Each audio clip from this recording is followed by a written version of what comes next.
Assalamualaikum warahmatullahi wabarakatuh, dan salam sejahtera untuk kita semua. Kendala yang sering dihadapi oleh pesepeda pemula ketika ingin melakukan upgrade sepeda adalah: pertama, pesepeda belum mengetahui apa sebenarnya yang diinginkan dari sebuah sepeda. Kedua, apa yang harus menjadi prioritas ketika melakukan upgrade sepeda. Tak jarang upgrade lebih terfokus kepada bobot sepeda, drivetrain, dan lain-lain. Hal ini dapat dimaklumi karena tujuan upgrade bagi pesepeda yang menggunakan route bike adalah peningkatan kecepatan. Untuk membantu apa yang harus diprioritaskan bagi pesepeda pemula ketika melakukan upgrade, berikut ini sedikit tips apa saja yang harus di-upgrade.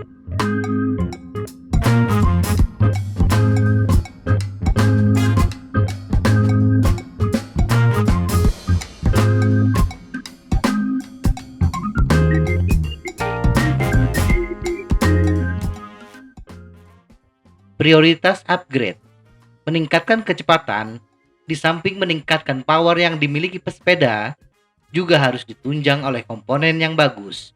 Ada beberapa aspek yang mempengaruhi kecepatan sebuah sepeda, yaitu power, bobot total, rolling resistance, aerodinamis, dan mechanical resistance. Untuk melihat mana prioritas dalam melakukan upgrade, kita harus mengurutkan faktor yang mempengaruhi kecepatan, dari yang terbesar sampai terkecil. Berdasarkan perhitungan dengan menggunakan rumus power, pada kecepatan yang sama, yaitu 30 km per jam, penurunan kebutuhan power dari posisi top ke drop sebesar 23,86% untuk berat total 70 kg dan 23,31% untuk berat total 80 kg. Sedangkan penurunan power akibat penurunan berat total sebesar 10 kg rata-rata 2,74%, dan penurunan power yang disebabkan oleh penurunan koefisien rolling resistance dari 0,005 ke 0,0021 rata-rata sebesar 11,44%, dan untuk hambatan mekanik, penghematan power hanya sekitar 3%, dari 5% ke 2%. Jadi bila kita urutkan prioritas upgrade untuk meningkatkan kecepatan adalah aerodinamis, rolling resistance, mechanical resistance, dan terakhir berat sepeda. Upgrade aerodinamis. Peningkatan posisi tubuh adalah satu-satunya hal paling efektif yang dapat dilakukan untuk meningkatkan kecepatan bersepeda dari aspek aerodinamis. Upgrade ini lebih banyak kepada kelenturan tubuh pesepeda. Jadi bila kita memiliki dana yang cukup, mengikuti kelas yoga atau pilates sangat bermanfaat. Tetapi ada alternatif yang gratis, melakukan rutinitas peregangan secara mandiri. Informasi bagaimana cara melakukan peregangan bisa ditemukan di internet. Sedangkan dari aspek komponen, perhatikan ketinggian handlebar di titik top bar, upayakan 5-6 cm di bawah ketinggian sadal ideal untuk sepeda ketahanan, atau 8 cm ketika mengikuti balapan.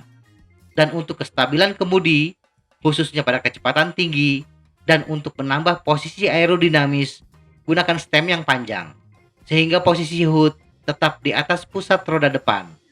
Dari segi perlengkapan, upgrade yang bagus untuk kecepatan adalah menggunakan pakaian aero. Pakaian ini terhitung mahal, hampir sama dengan harga drivetrain kelas menengah.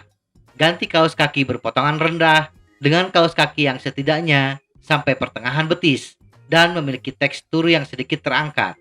Kemudian, gunakan helm aero. Misalnya menggunakan helm Giro Vanquish. Harga helm ini sekitar 4 jutaan. Dan yang terakhir, gunakan wheelset aero. Komponen ini yang paling mahal. Untuk wheelset DT Swiss R470, wheelset terendah di kelasnya, sudah menghabiskan dana jutaan rupiah. Fokuslah kepada aspek aerodinamis bila budget terbatas. Abaikan bobot untuk sementara. Wheelset aero yang bagus adalah yang memiliki kedalaman cukup besar dan memiliki jumlah jari-jari yang sedikit. Upgrade rolling resistance. Faktor kedua yang mempengaruhi kecepatan setelah aspek aerodinamis adalah rolling resistance. Ban Maxxis Pedron Tubeless Ready dengan harga 600 ribuan memiliki koefisien gesek sebesar 0,00393 pada tekanan ban 120 psi. Tetapi bila mengganti ban dengan Vittoria Corsa Speed G Plus 2.0 dengan harga di atas 1 juta, akan memperkecil koefisien gesek menjadi 0,00210 pada tekanan ban yang sama. Upgrade mekanik atau drivetrain. Drivetrain tidak hanya mempengaruhi kecepatan dari sudut kehilangan power akibat gesekan, tetapi juga berkaitan dengan efisiensi kayuhan. Sampai saat ini, tidak ada hitungan yang pasti berapa kehilangan power yang disebabkan oleh drivetrain. Para ahli hanya bisa memperkirakan kehilangan power secara keseluruhan. Drivetrain yang tidak terawat, tidak diberi pelumas yang cukup, serta menggunakan komponen standar diperkirakan kehilangan power sebesar 5% dari power yang disalurkan pesepeda ke pedal.